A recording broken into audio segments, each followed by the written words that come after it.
And I see Laura Trailer that you have a question. I've just made it possible for you to unmute yourself. So if you'd like to ask that question, or I can read it, whichever you'd like.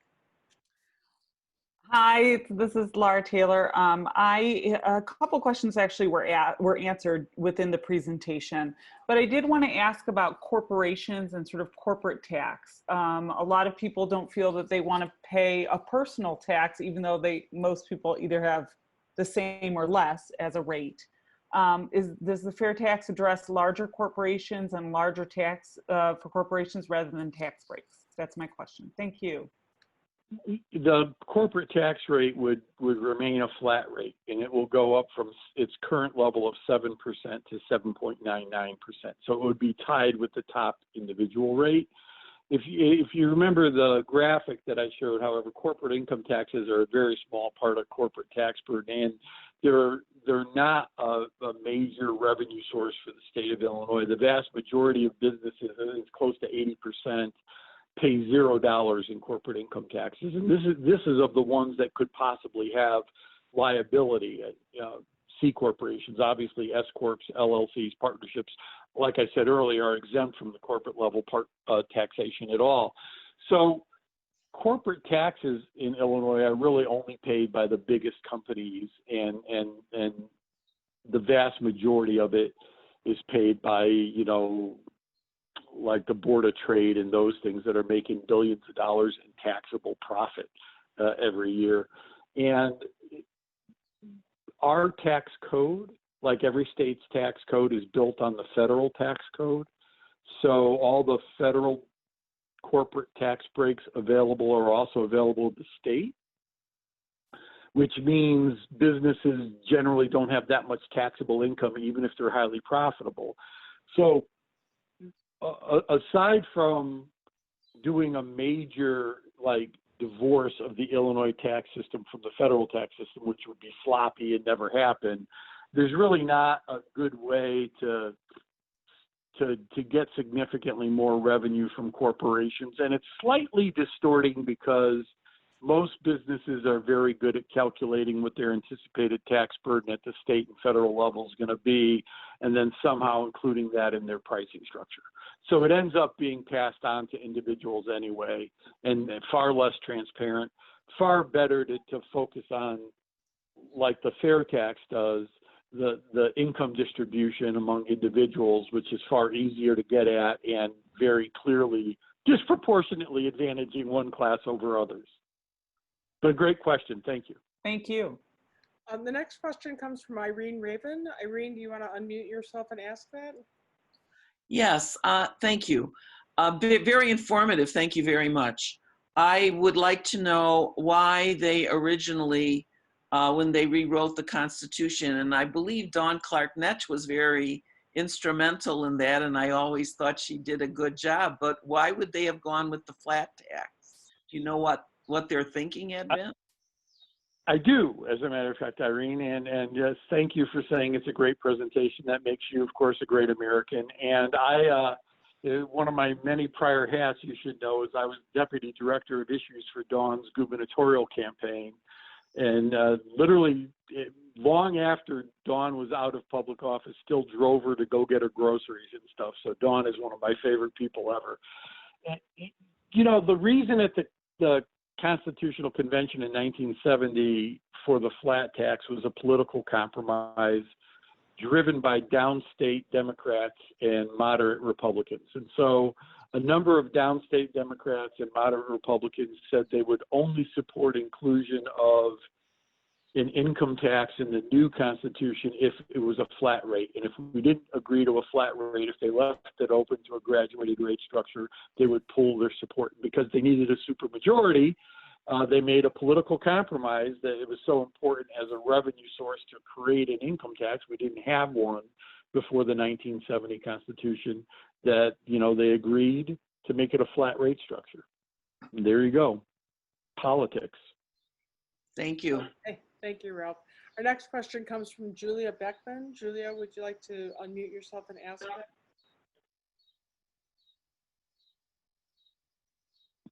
Took me a while. Hello, Ralph. I've heard you many times. You get better all the time. You really do. Another You great give us- American in Julia Beckman. For sure. Thank you for that.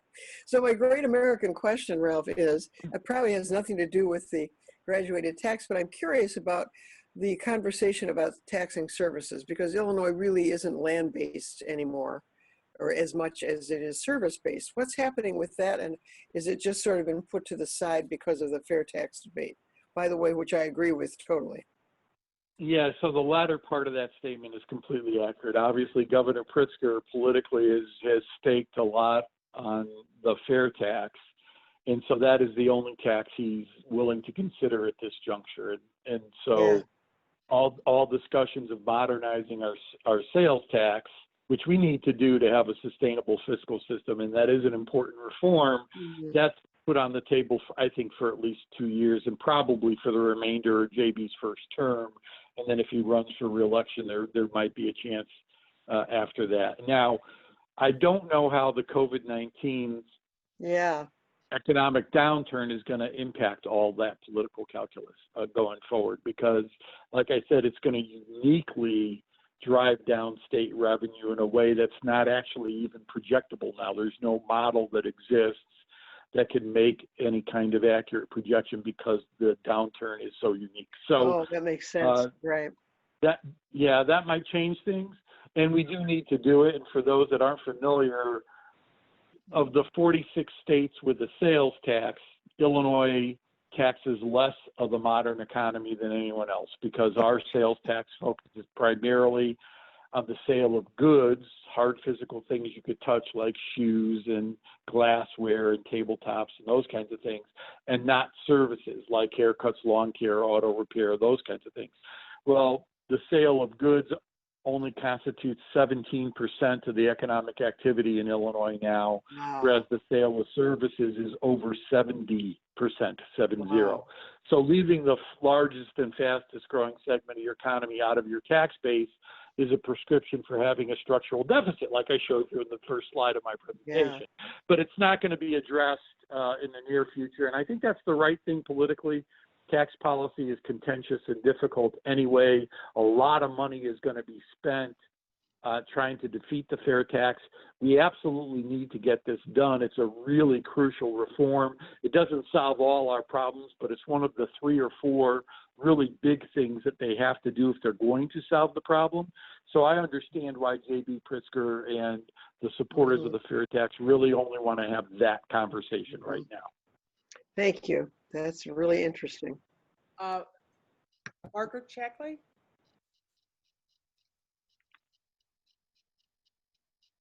Yes, maybe just a rant here. I was looking at your the proposed scale, the proposed income tax scale, and at the bottom of the scale are folks who earn $10,000 a year. Why are we taxing people who earn only $10,000 a year? All 20%, 27% of Illinois. Yeah. Well, we always have, and so at least this reduces the rate. And you be very clear, that's not our proposal. That is the legislation that has passed the General Assembly and was signed into law by the governor. So how that legislation becomes effective.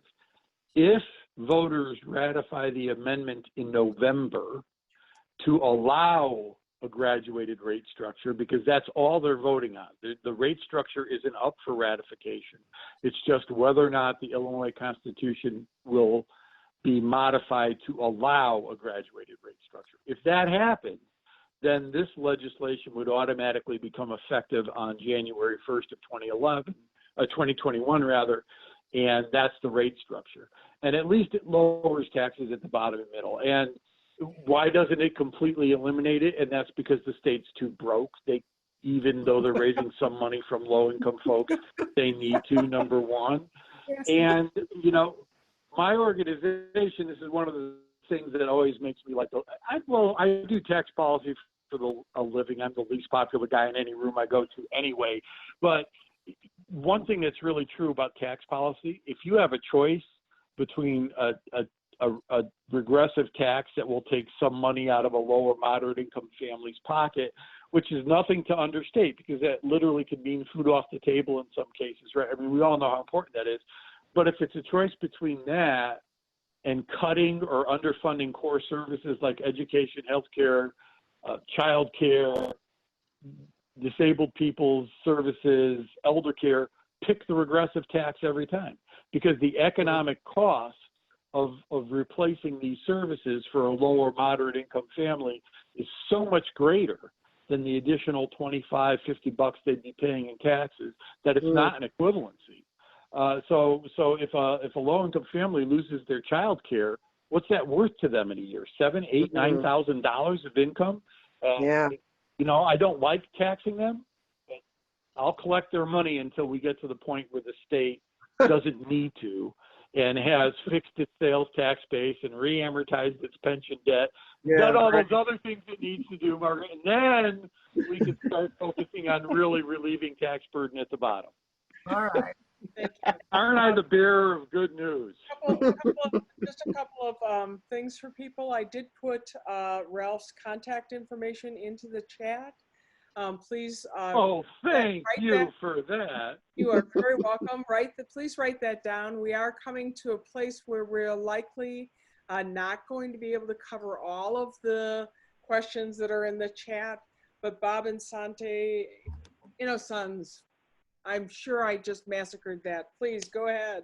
Yeah, Bob and Osenzi, Ralph. Yes, I was talking to my next door neighbor the other day, and we were talking about the fair tax amendment, and he asked me the question, where's all that money going from the sale of marijuana? Okay, so first of all, it's not a lot. Okay, so Bob, I've got answers. First of all, it's not a lot of money. So these things all get overplayed. It's a relatively insignificant amount of money when you look at the state's overall general funds, like a few $100 million.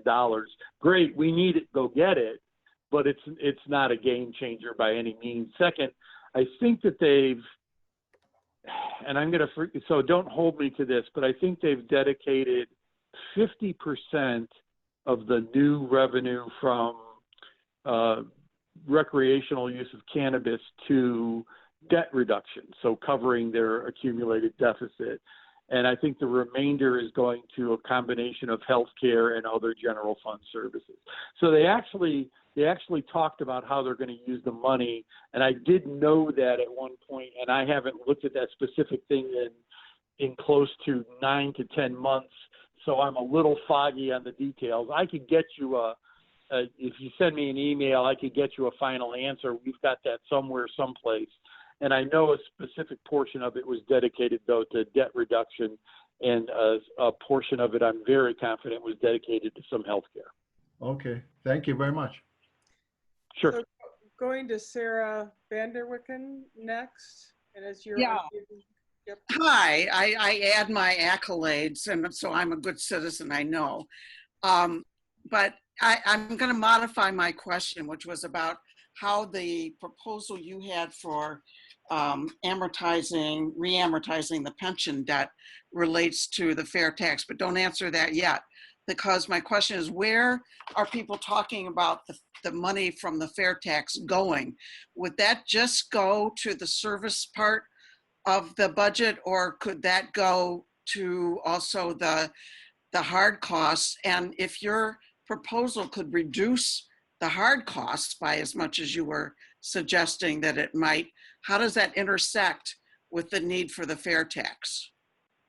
So when our final analysis of the FY 2021 budget report comes out in about a week, you will see a graphic on that very specific question. But the answer is, so the revenue from first a general answer, the revenue from the fair tax is general fund revenue. So it could be used for anything that the general fund covers. So it could be used for debt reduction. It could be used for hard costs. It could be used for current services. It's just general fund revenue, unrestricted. The revenue it raises, let's forget about COVID-19 and let's talk about a normal economy. Even when it's clipping along at $3.6 billion in new revenue, that doesn't close the structural deficit. We still have a structural deficit. You need to both re-amortize the pension debt and do the fair tax to eliminate the structural deficit. And even then, it takes 20, 21 years to get rid of the structural deficit because our problems are big and they've been built up over time. Now, if we also added into that the expansion of the state sales tax base to include consumer services, we could get rid of the structural deficit in about 7 to 12 years. So there's no magic silver bullets anymore. Our fiscal condition is really, and I'm probably missing a really or two bad. And so we need to take these long-term reforms, we need to get them on the books, and then we need to do something Americans are pretty bad at, have some patience, and work through our fiscal problems responsibly over time. But people that want to have a balanced budget overnight, they don't understand how dramatically that would result in spending cuts that would harm communities literally across the state of Illinois. We don't want a balanced budget overnight. We want to get to a balanced budget in a rational way where we could actually sustain core investments in services. And so that's what we're trying to accomplish. And that's one of the reasons why we're so supportive of the fair tax. It is literally one of the 4 things they need to do. Okay. Thank you, Sarah. Really quickly, we are going to be closing out of the recorded part of this session. I want to encourage people again to write down the contact information for Ralph so that you can follow up with him. A couple of people, Ralph, are asking whether or not the slides will be available, and my question is whether or not we can send them out to them. We only in PDF. Only in PDF. Very good. We will send out the slides in PDF to the people who have signed up, registered for the class. One other quick question that I think is a yes/no comes from Candy Bowie. Will this new tax retirees? Current pensions are not taxed in Illinois. Yeah, no, nothing changes that exemption. We should, of course, tax some retirement income. Of the 41 states with an income tax, we're one of only 3 that exempts all retirement income. It is us, Pennsylvania, and Mississippi, by the way. Right. And even the federal government actually taxes all retirement income, including Social Security income. It just has a formula for exempting some of that. We wouldn't suggest taxing all retirement income. You don't want to increase the tax burden on low-income, fixed-income seniors, et cetera. But there are ways to phase out the deduction of all retirement income as overall taxpayer income grows, where you literally impact 0 low-income, fixed-income seniors. And so some sort of rational reform there needs to happen. That is not on the table. That is not part of the fair tax. That will not happen. And as of right now, no one in the Pritzker administration supports it. So friends, we will send out the PDF of the slides. I realize that there are a few more questions, but before people exit, we're at 8:30 now. I just put a link for you to click on in the chat. That if you click on that, it will take you to a commitment form that says that you will indeed endorse and vote yes for fair tax. It helps for us to get names on sheets to be able to let our legislators and other people know that fair tax is indeed a viable thing for our state. It is a promotion of equity and fairness and compassion within our state, which equals justice. I hope that you'll take a moment to click on that link and just sign on and say yes to fair tax, and that you will indeed vote for that in this upcoming election. Ralph, are you willing to stay on for a few more minutes to answer a couple more questions? Absolutely. Okay. The other thing I want to do before we end is remind you that I asked you to write down a couple of the things that you thought might be important pieces for you to remember. What I would encourage you to do, we're not going to have time to do this on this call, but what I would encourage you to do is to take some time to actually write an elevator speech for yourself, 100 words 1 point per piece, that you could quickly pare it out if somebody said, fair tax, that's horrible. If you take the time to write out the message for yourself, you will more likely remember it. And I want to give you 2 examples right now. I'm going to ask Marion Hunnell Wilson if she would unmute herself and show the video, and she's going to give you an example of what an elevator speech might sound like. Marion, are you still there? Yes, I am. Awesome. Can you give us your video? I'm trying. Here we go. Good. Okay, so in the past few months, we've seen a lot of inequities revealed in our society. And I have to say that as a white woman who raised a family in LaGrange, I have benefited from some of those inequities, specifically around housing and education.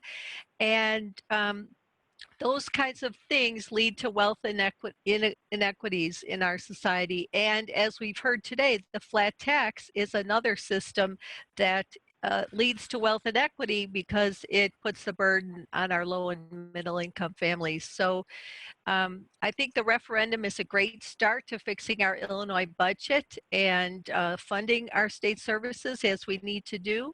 So I hope that you will join me in voting yes for the fair tax in November. Thank you. Thank you so much, Marion. That was great. So elevator speeches are short, they're pithy, they get to 1 point generally.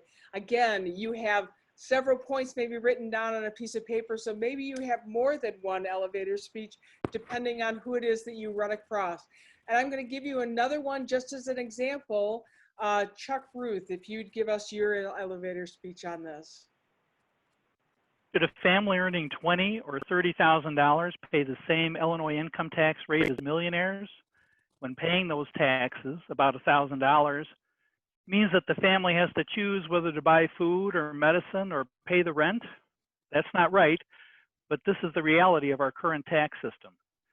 In the Bible, Luke says, "From everyone to whom much has been given, much will be required." In other words, those who can afford to pay more should pay more. Let's change the tax system by voting yes for the Fair Tax Amendment on November 3rd. Thank you so much. And those are examples of what I hope that you will write so that you are prepared when you come up against people who are saying no to fair tax. I see a raised hand with Ann and Ed White, and then we're going to go back to the questions in the chat list. Yes, hello. One question about, in the last 50 years, we've had flat tax. Who are the people and the organizations who are consistently for flat tax and consistently unfair to the bulk of people in Illinois? Well, you know, it tends to be supported. Right now, the big supporters are like the Uhlens, the Rowners, the Illinois Policy Institute, organizations generally funded by the Koch brother, I should say, since one of the 2 brothers passed on. So the Koch brother. So people of that ideological bent have been very opposed to moving away from the flat tax. Historically, like I said, Illinois has always been a very low tax state overall when compared to other states. Total state and local tax burden as a percentage of income. And we have a very conservative state south of I-80 in both the Democratic and Republican parties.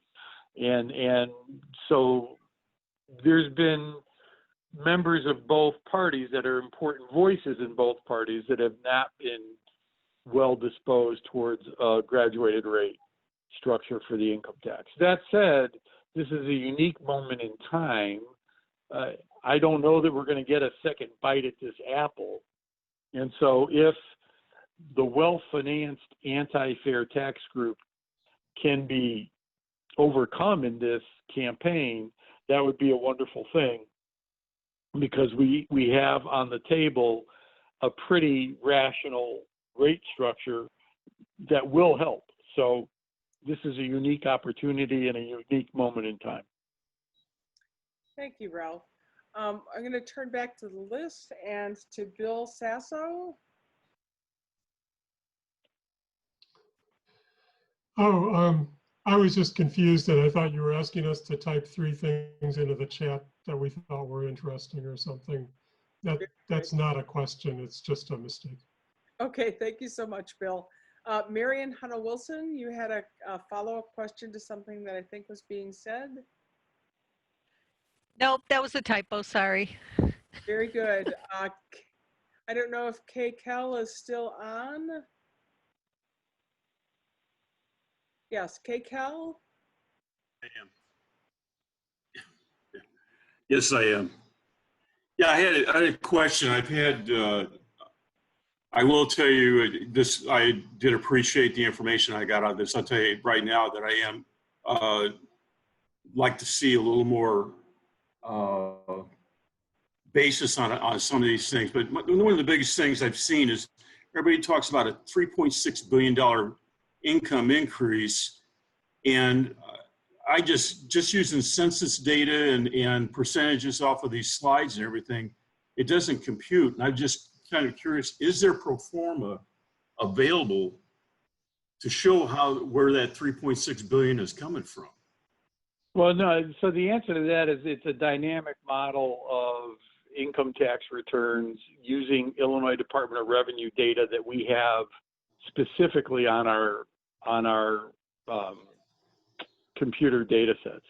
So, and we had our analysis of the revenue it would generate peer reviewed by the Illinois Department of Revenue. And actually, when they peer reviewed our analysis, they said we caught something that was an error in their records. So they marked up their analysis from their initial 3.4 to 3.6. I'm convinced that the modeling of the revenue projection is accurate, and it's using the most current data specifically from the Illinois Department of Revenue. And these aren't generally available data sets, but I'm happy to let you talk to our lead modeler if you want to talk to him. But the bottom line is that data is solid. It's even been peer reviewed by the Illinois Department of Revenue itself. So that's $3.6 billion per year. Yeah. And growing over time. It would grow after that. Now, it won't be that, as I pointed out during my presentation during COVID-19. It'll be significantly less the first couple of years. Correct. All right, thank you. Thank you. Colleen? I guess it was a very good, it's very difficult material and you explained it quite well. I was wondering if I can, show it or, if it's going to be on YouTube so I could tell friends to watch it on YouTube. Yes, Colleen, the piece will be on YouTube and will be available, I believe, on the League of Women Voters site. You had also asked a question about what are your thoughts? Is fair tax looking favorable to pass in Illinois, or is it a long shot? Yeah. Well, so I'm on the steering committee for one of the ballot initiative groups. I'm on the one J.B. Pritzker himself is funding. There are like 2 or 3 ballot initiative groups supporting the fair tax. And I forget our name because they're all almost the same name. Like, vote for the fair tax. The fair tax is really groovy. I don't know, but it's one of those. And the polling data that we are getting is promising. And so there are 2 legal hurdles, and it's an either or contest, and it's a lesser of. So you either get 60% of the people who actually vote on the ballot initiative itself to vote in favor of it, or you get over 50% of the people who vote in the general election overall who also vote on the ballot initiative to vote in favor of it. So the target that is more likely is 50% of the people that vote in the general election 50% plus vote for the ballot initiative. Right now, it's polling at about 58 to 61%, depending on the day and the framing. So it's literally right in the area of even getting the 60%. However, on a ballot initiative, one of your problems is you have a lot of drop-off voters. So even voters who favor the fair tax end up not checking off a box on the ballot initiative. They like do the presidential election and their senator or whatever, and then they're done. So the drop-off votes make it an additional challenge. But right now it is somewhat promising. There's going to be a lot of money against it. So that can make a big difference. I don't know, you are all probably too young to remember. There was a ballot initiative when Edgar was governor to amend the Illinois Constitution to require the state of Illinois to fund over 50% of the cost of K-12 education. Right now we have language in our Constitution, but it's merely advisory. And it was polling at 63, 64% in favor. And then literally a few days before the election, Jim Edgar himself got out and said, well, I used to favor this amendment. I now oppose it because the state can't afford it. And they spent some money on that message. And at the election, only about 57, 58% of the state voted in favor. So it failed. So it's real easy to have some money devoted to killing this thing at the end. So all the action you take and all the outreach you do to sort of debunk what's going to be shown in the very slick ads and very well done ads is powerful and helpful and will either get us over the finish line or not. Thank you. William Cole, you had a question, and there was just one more after that. Oh, you had mentioned it was one of the tax was one of 4 things Illinois must do. What were the 4 things Illinois must do besides that tax and pension repair? Yeah, so we need to expand our sales tax base to services. We need to re-amortize our pension debt. We need to go to a graduated rate structure, and we need to tax some retirement income. Those are the fiscal things we need to do to fully get our house in order and have our tax policy designed the way it's supposed to be designed if you read a textbook on tax policy, so it could work in the modern economy. But that, you know, it will be a while to accomplish all those things. I am very excited about getting one of the big 4 on the table and done. Awesome. Thank you. And finally, a question from Kathy Tate Bradish. Kate Bradish, yeah. Thanks so much. Thanks, Ralph. A friend said, what was my answer to an article that she had read that the state of Illinois should just declare bankruptcy and get rid of all of our debt? And it's so insane, I didn't even know where to start. So what's the short answer? Well, Kathy, nice to hear from you. How are you? I'm excellent, thank you. Very nice to hear from you again. So first of all, it's a goofy comment, and that's a technical fiscal term. I hope I didn't lose anyone with the goofy. That's because states are sovereign entities that cannot declare bankruptcy constitutionally. So it's not possible. And I think that ends the discussion. And municipalities can declare bankruptcy, but only in the event that their state has passed enabling legislation which would permit it. Illinois has not. So none of our municipalities have the legal authority to declare bankruptcy. And even if they could, the reason a lot of more conservative folks in the Illinois Policy Institute and all those others champion things like bankruptcy for municipalities is they want to get rid of the pension obligation and take away pension benefits from state and local workers. The problem with that, of course, is the bankruptcy courts do not have the authority to contravene constitutionally guaranteed rights. So Illinois uniquely has constitutionally guaranteed pension benefits. So while a bankruptcy court in a city like Detroit could forgive some pension obligations and modify them, there's no constitution to prevent them from doing that. In Illinois, it couldn't happen. So it's just sort of a goofy comment. Thank you. Okay, Thank you, thank you, thank you. Thank you so much, Ralph, for spending a lifetime learning about this and helping us with that knowledge to understand more about our budget crisis and about what we can do to try to fix it. Thank you, all of the rest of you, for making time on a warm summer evening to learn about budget and finances in a different sort of way. I will be sending out an email to folks with information about the slides, with a link for you to sign on for Vote Yes for Fair Tax, with Ralph's contact information, and I will ask around about whether or not there are yard signs. I'm not sure.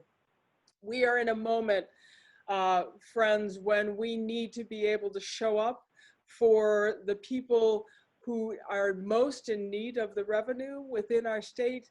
In my mind, that is the people who are in that 27% that are making $10,000 or less a year and are in desperate need of some kind of equity to be able to change their situations. This fair tax will indeed allow us to be a compassionate state. And it sounds like from what you said, Ralph, it'll actually help us to grow in business and in wealth in so many different ways as well. So again, I want to say thank you for participating and being a part of this movement to ensure that we as a state and as individuals begin living into the values that we have. Thank you so much.